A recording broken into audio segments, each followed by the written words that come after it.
पास question है, first question, find the value of k if equations have infinite many solutions. आपको equation given है और condition given है कि equations have infinite many solutions. तो infinite many solution में condition क्या होगी, given that equations have infinite many solution, तो a1 upon a2 must be equal to b1 upon b2 must be equal to c1 upon c2. तो 2 upon k minus 1, 3 upon k plus 2 and 7 upon 3k। तो आप कोई एक relation use कर लीजिए, चाहे ये कीजिए चाहे ये। तो k 2 upon k minus 1, 3 upon k plus 2, 2k plus 2, 3k minus 1, 2k plus 4 is 3k minus 3, 2k minus 3k is minus 3 plus 4, minus 3 minus 4, minus k is minus 7, तो k की वैल्यू आ गई आपके पास 7। ठीक है, आप ऐसे भी कर सकते हो कि आप इन दोनों को यूज कर लो।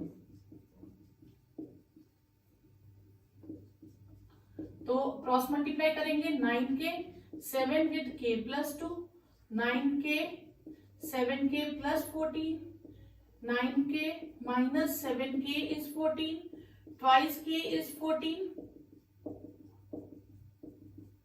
This implies k is equal to 7.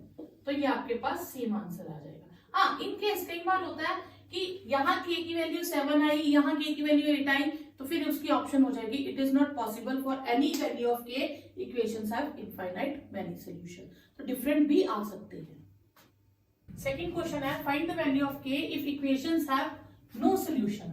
अगर नो सॉल्यूशन है तो फिर a1 upon a2 must be equal to b1 upon b2 and not equal to c1 upon c2.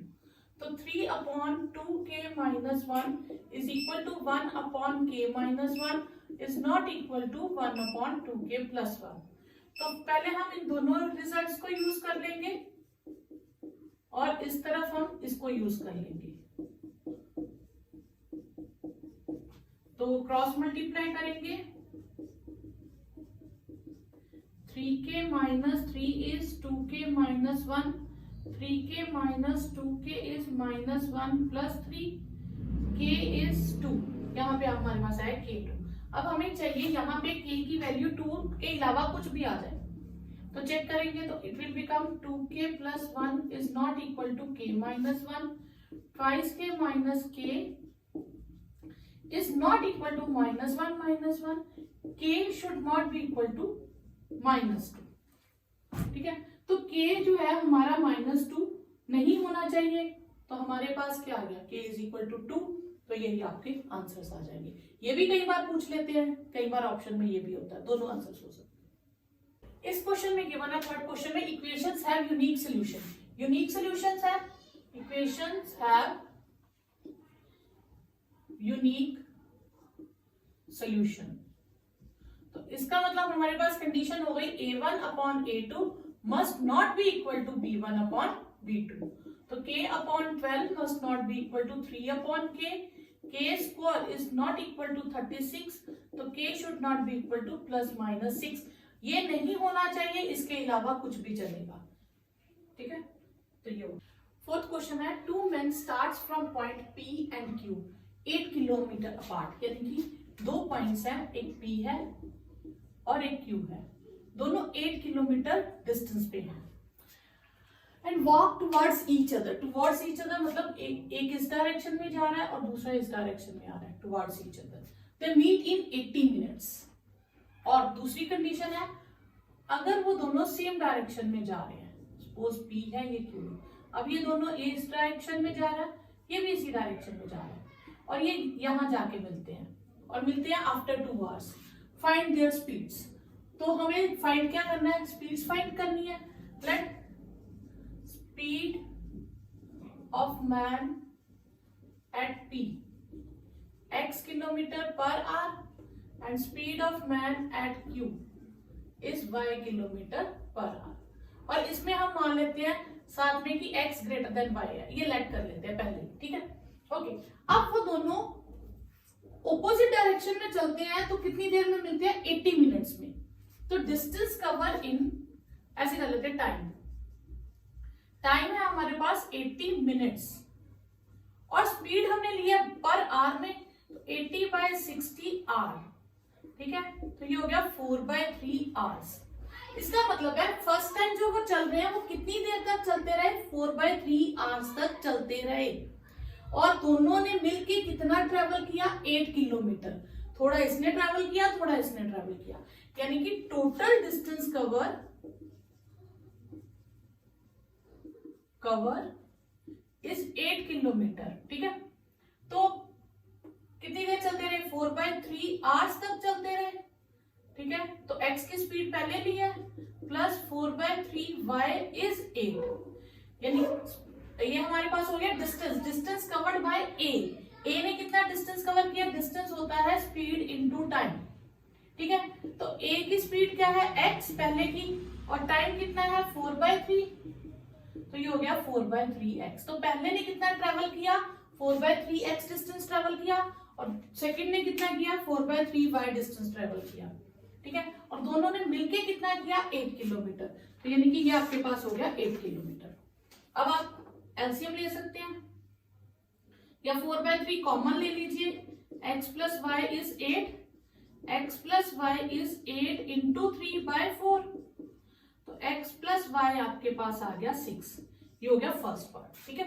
अब सेकंड कंडीशन में दोनों सेम डायरेक्शन में जा रहे हैं, और हमने x को लाइट किया कि ग्रेटर देन y, तो इसका मतलब है x ज्यादा डिस्टेंस कवर करेगा, और y जो q है वो कम डिस्टेंस कवर करेगा, q से स्टार्ट होगा, ठीक है। ये 8 किलोमीटर है डिस्टेंस। तो मान लेते हैं इसने जितना भी डिस्टेंस कवर किया, P ने उससे 8 किलोमीटर ज्यादा ट्रेवल किया, क्योंकि उसने वो भी ट्रेवल किया और बाद में Q का डिस्टेंस भी ट्रेवल किया। तो यानी कि इन दोनों के जो डिस्टेंसेस थे, P का ट्रेवल डिस्टेंस और Q का ट्रेवल डिस्टेंस, इनमें कितना डिफरेंस रहेगा, 8 किलोमीटर, ठीक है। और कितनी देर वो ट्रेवल किया, दूसरी टाइम वो आफ्टर 2 आवर्स मिले। तो when they walk in same direction, तो डिस्टेंस ट्रेवल्ड बाय, ठीक है, टाइम कितना उनको यूज किया उन्होंने, 2 आवर्स। तो ए ने कितना डिस्टेंस कवर किया, ए की स्पीड क्या है x, और कितनी देर ट्रेवल किया, 2 आवर्स, तो ए का डिस्टेंस हो गया 2x, ठीक है। और P से जो स्टार्ट हुआ उसने टोटल डिस्टेंस कितना ट्रेवल किया, 2x, ठीक है। वो डिस्टेंस किसके इक्वल है, 8 kilometre plus distance travelled at by man at Q, that is 2y। इन P से जो स्टार्ट हुआ उसने कितना, 2 आवर्स चलता रहा, और किस स्पीड से चल रहा है, x किलोमीटर पर आवर की स्पीड से, तो उसका डिस्टेंस हो गया 2x, ठीक है। Q चल रहा है y की स्पीड से, वो भी 2 घंटे चलता रहा, उसका डिस्टेंस हो गया 2y।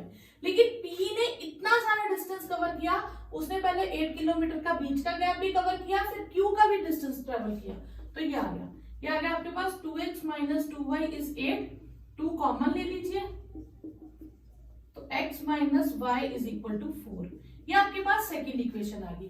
बस आप इन दो इक्वेशंस को सॉल्व करके x और y की वैल्यू निकाल दीजिए। तो x प्लस वाई आपके पास आ गया 6, x माइनस वाई आ गया 4। आप इनको सब्ट्रैक्ट कीजिए या ऐड कीजिए, जो भी इजी लगे। तो y आ गया 1। तो x plus Y is 6, x plus 1 is 6, तो x आ गया आपके पास 5। तो स्पीड्स, ठीक है, are 5 kilometre per hour and 1 kilometre per hour, ठीक है। तो ये आपका आंसर हो गया। फिफ्थ क्वेश्चन है, the angles of cyclic quadrilateral ABCD are, ABCD angles आपको गिवन है, आपको फाइंड करना है x एंड y और फिर सारे एंगल्स की वैल्यू निकालनी। अगर ये साइक्लिक क्वाड्रिलेटरल है तो मीनिंग इसके सारे एंड पॉइंट्स जो है, कॉर्नर पॉइंट्स सर्कल पे लाई करेंगे, ठीक है, ABCD। साइक्लिक क्वाड्रिलेटरल 9th में करा था, उसकी एक प्रॉपर्टी थी कि sum of opposite angle is 180 degree cyclic quadrilateral में, ठीक है। तो ABCD is a cyclic quadrilateral, therefore angle A plus angle C is 180 degree and angle D is 180 degree. ये हो गया 6x plus 10 plus x plus y is 180 degree.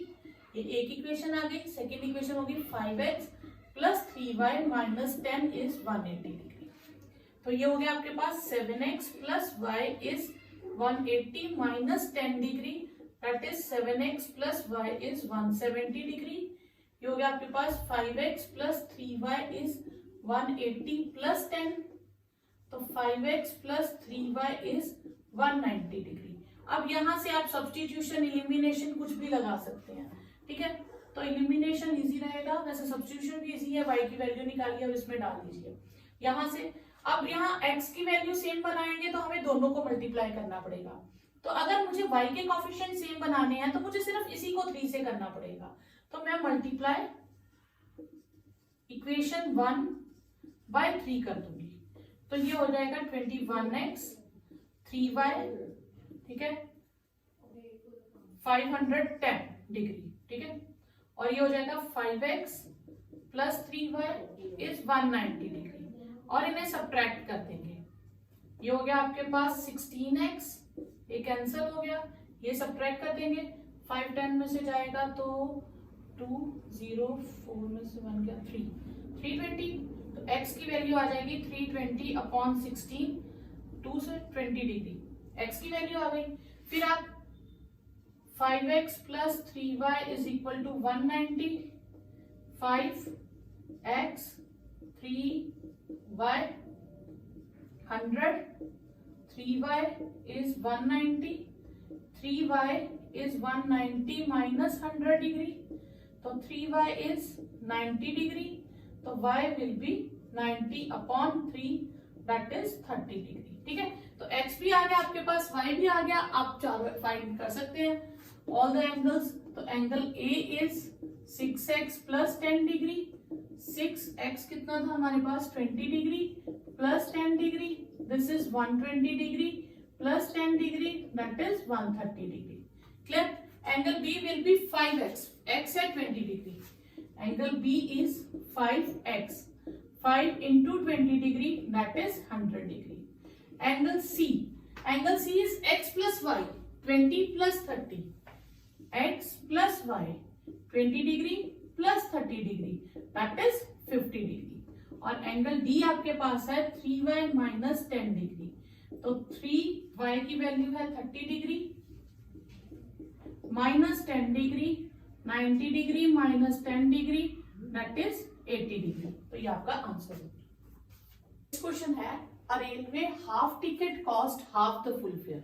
अगर आप आधी टिकट लेते हो तो आपको आधी ही पेमेंट करनी है, पर अगर आप आधी टिकट को रिजर्व करवाते हो, रिजर्वेशन करवाते हो, तो आपको उतना ही रिजर्वेशन चार्ज देना पड़ेगा जितना एक फुल टिकट का लगता है. मतलब रिजर्वेशन चार्जेस दोनों के सेम है, सिर्फ टिकट का जो किराया है वो हाफ हो जाएगा.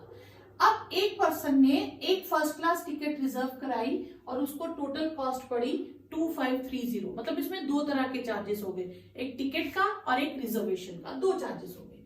एक और पर्सन ने 1.5 टिकट कराई, तो एक टिकट का उसको फुल चार्ज दिया, दूसरी टिकट का उसने हाफ चार्ज दिया, लेकिन रिजर्वेशन चार्जेस भी उसको 2 बार पड़ेंगे, क्योंकि हाफ का रिजर्वेशन चार्ज भी उतना ही है जितना फुल टिकट का है. तो इसमें दो तरह के चार्जेस हो गए, एक कॉस्ट ऑफ टिकट और एक रिजर्वेशन चार्जेस. तो इसमें हम कैसे करेंगे solve. Let cost of ticket be ₹x and reservation charges be y. ठीक है. पहले उसने एक टिकट बुक कराई, यानी कि एक टिकट के पैसे दिए और एक रिजर्वेशन के पैसे दिए और उसकी कॉस्ट बनी 2530. ये एक इक्वेशन हो गई. सेकेंड पर्सन ने 1 टिकट पूरी कराई, 1 आधी और 2 रिजर्वेशन होंगे, यानी कि x टिकट और उसकी रिजर्वेशन, फिर हाफ टिकट और उसकी रिजर्वेशन, और टोटल उसके बने 3810. Ticket plus reservation charges, half ticket तो हाफ टिकट का किराया पर रिजर्वेशन चार्जेस फुल. तो ये हो गया 3x/2 plus 2y is 3810. LCM ले लीजिए 3x plus 4y is 3810, 3x plus 4y is 20677620, ये दो इक्वेशंस आ गए। अब आप इसको 3 से मल्टीप्लाई करके सब्ट्रैक्ट कर दीजिए, ठीक है। तो यहाँ सब्स्टिट्यूशन लगा लीजिए, तो multiply equation 1 by 3 and subtract, ठीक है। तो ये हो जाएगा 3x प्लस 3y इज 9075, ये आ गया 7590, ठीक है। और ये है 3x प्लस 4y इज 7620, ठीक है। यहाँ तक क्लियर। अब हम इन्हें सब्ट्रैक्ट कर देंगे। अब हम सब्ट्रैक्ट करेंगे तो ये आपके पास साइन चेंज हो जाएंगे, ठीक है। ओ सॉरी, ये माइनस आ जाएगा, ये कैंसल, ठीक है। तो ये आपके पास आ जाएगा -y और 12 में से 9 के 1655, ठीक है। 30 -30, ठीक है। तो y आपके पास आ गया 30 रुपीज, ठीक है। अब इक्वेशन ले लीजिए, x प्लस वाई इज 2530, तो x की जगह आप 30 फिल कर दीजिए, तो x इज 2530 माइनस 30 2500। तो ये आपके पास आ गया, आपके पास कि टिकट का कॉस्ट 2500 है और रिजर्वेशन चार्जेस 30 रुपीज है। तो cost of ticket ₹2500 and reservation charges is ₹30। तो ये आपके पास क्वेश्चन। नेक्स्ट है आपके पास the area of rectangle reduced by 8 metre square when length is reduced by 5 and breadth is increased by 3। तो रेक्टेंगल का नाम है, लेंथ गिवन है ना ब्रेथ गिवन है, पर ये गिवन है कि अगर हम लेंथ को रिड्यूस कर दे और ब्रेथ को इंक्रीज कर दे तो एरिया में 8 मीटर स्क्वायर कम हो जाएगा। और सेकंड कंडीशन, अगर मैं दोनों में इंक्रीज कर दूं, एक में 3 और एक में 2, तो एरिया 74 मीटर स्क्वायर इंक्रीज हो जाएगा। हमें फाइंड करना length and breadth of rectangle, तो जो फाइंड करना उसी को लेट कर लेंगे। Let length of rectangle be x metre और breadth of rectangle be y metre, और उस रेक्टेंगल का area is xy metre square. According to question, अगर मैं लेंथ को रिड्यूस कर दूं और ब्रेथ इंक्रीज कर दूं, ये न्यू एरिया हो गया। New area will be less हो जाएगा, कितना लेस हो जाएगा 8 मीटर स्क्वायर, तो पुराने एरिया से 8 मीटर कम हो जाएगा। तो इसे हम जैसे हम ब्रैकेट सॉल्व करते हैं, तो ये हो जाएगा xy plus 3x minus 5y minus 15 is minus xy minus 8। तो xy लेफ्ट में ले आओ, या कटिंग है आपके, इसको लेफ्ट में लेके आओगे माइनस xy हो जाएगा, cancel out. xy is minus 8 plus 15, 3x minus 5y is 7। ये आपके पास आ गई फर्स्ट इक्वेशन। फिर according to second condition, if we increase both length by 3 and breadth by 2, length में 3 इंक्रीज कर दे, ब्रेथ में 2 इंक्रीज कर दे, तो area will be increase by 74। तो फिर से सेम ब्रैकेट सॉल्व करेंगे, it will become xy plus 74, xy plus 2x plus 3y plus 6, xy plus 74, xy cancel, तो आपके पास इक्वेशन आ गई 2x प्लस 3y 74 माइनस 6, तो 2x plus 3y will be equal to 68, ठीक है। ये आपके पास दो इक्वेशंस आ गई, ठीक है। अब इन दो इक्वेशंस में हम सब्स्टिट्यूशन भी लगा सकते हैं या इलिमिनेशन भी लगा सकते हैं। तो इलिमिनेशन ही सही रहेगा क्योंकि सब्स्टिट्यूशन थोड़ा टफ हो जाएगा। तो फिर मल्टीप्लाई इक्वेशन 1 फर्स्ट इक्वेशन को किससे करेंगे 2 से और सेकंड इक्वेशन को किससे करेंगे 3 से, ठीक है, by 2 and equation 2 by 3 and subtract. इसे हमने 2 से करना है तो 6x माइनस 10y इज 14, 3 से करेंगे 6x प्लस 9y, इसे किससे करें 3 से, 8 3 24, 2 कैरी 8 3 6 18 19 20 204, ठीक है। फिर सब्ट्रैक्ट कर देंगे माइनस 19y, ये आ जाएगा आपके पास 190, y will be 190 upon 19, 10 y 10 आ गया। कोई भी एक इक्वेशन ले लीजिए, उसमें सब्स्टिट्यूट कर दीजिए y की वैल्यू, 3x 5, 10 सब्स्टिट्यूट कर दीजिए, 3x माइनस 50 इज 7, तो 3x is 7 plus 50, 3x is 57, x will be 57 upon 3 29, तो लेंथ आ गई आपके पास, नहीं 3 1 3 3 9 27 19, ठीक है। तो लेंथ आ गई आपके पास 19 मीटर और ब्रेथ ऑफ रेक्टेंगल हो गई कितना आया था 10 मीटर। तो ये आपका क्वेश्चन हो गया। नेक्स्ट क्वेश्चन है 152x minus 378y is minus 74, minus 378x plus 152y is minus 604।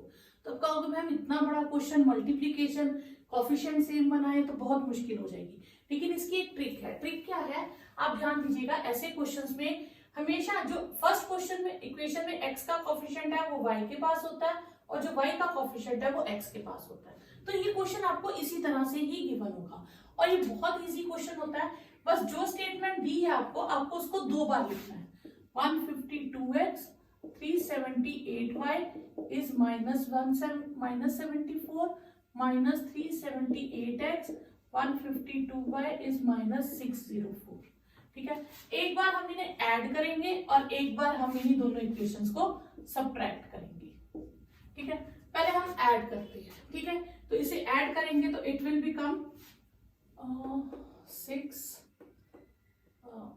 2 2 minus 2 2 6 y, तो 8 7 6 माइनस, ठीक है, माइनस 2 2 6 कॉमन ले लो, x plus Y is minus 678, x plus Y is minus 678 upon 226। अब 226 को 3 से कर ले मल्टीप्लाई, 6 3 18 7 3 2 6, ये पूरा कटिंग हो जाएगी, ठीक है। 3 से तो ये कट के आपके पास आ जाएगा 3, तो x प्लस वाई इज 3। तो ये आपकी इतनी टफ से इजी रिलेशन आ गया। अब इस तरफ चलते हैं, ठीक है। अब इसमें हमने साइन चेंज कर दिए तो ये प्लस हो जाएगा 10 1 कैरी 8 1 3 1 कैरी 4 5 530 आ गया, ठीक है। x माइनस 530y और ये भी 530, तो 530 कॉमन ले लो, x माइनस वाई इज 530, तो x minus y will be 1। ये आपकी सेकेंड इक्वेशन हो गई। तो इतनी टफ इक्वेशन से आपकी बिल्कुल सिंपल 2 इक्वेशंस आ गई। अब इस पे आप एलिमिनेशन लगाओ, सब्स्टिट्यूशन लगाओ, तो आपके क्वेश्चन सॉल्व हो जाएंगे। ये प्लस है, y कट गया, twice x is 4, x is 4/2 2, तो x plus y is 3, 2 plus y is 3, तो y will be 3 minus 2 that is 1। तो ये आपका आंसर आ गया, x इज 2 y इज 1, ये आपका सोल्यूशन हो गया। क्लियर?